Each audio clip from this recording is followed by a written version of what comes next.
ICC test চ্যাম্পিয়নশিপের অর্থ পুরস্কার দ্বিগুণেরও বেশি বাড়িয়েছে ইন্টারন্যাশনাল ক্রিকেট কাউন্সিল।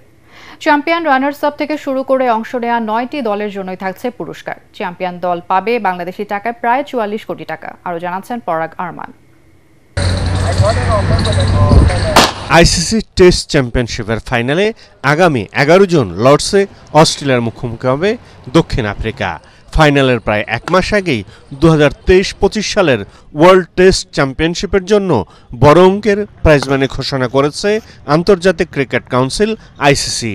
টেস্ট চ্যাম্পিয়নশিপের তৃতীয় চক্রে মোট পুরস্কার ধরা হয়েছে $5.76 মিলিয়ন।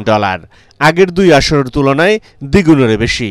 চ্যাম্পিয়ন, রানার্স আপ থেকে শুরু করে প্রতিযোগিতায় অংশ নেয়া 9টি দলের জন্যই থাকছে অর্থ পুরস্কার। এক সংবাদ বিজ্ঞপ্তিতে আইসিসি জানায়, চ্যাম্পিয়ন দল পাবে $3.6 মিলিয়ন, বাংলাদেশি মুদ্রায় 43,65,56,000 টাকা।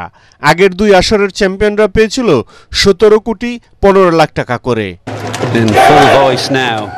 রানার্স আপ দল এবার পাবে $2.16 মিলিয়ন, বাংলাদেশি মুদ্রায় 26,27,25,000 টাকা। আগে পেত $8 লাখ।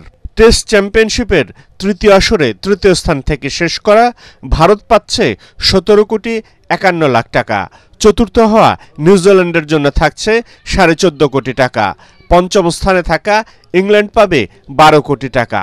ষষ্ঠ স্থানে থাকা শ্রীলঙ্কা পাচ্ছে $10,22,00,000 টাকা।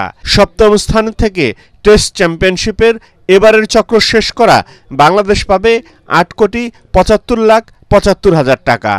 টেস্ট চ্যাম্পিয়নশিপে প্রাইজ মানি বাড়ানোর অর্থ হল ক্রিকেটের কুলীন ঘরানা টেস্টে আরও প্রতিদ্বন্দ্বিতা ফিরিয়ে আনা। পরাগ আরমান, এটিএন বাংলা।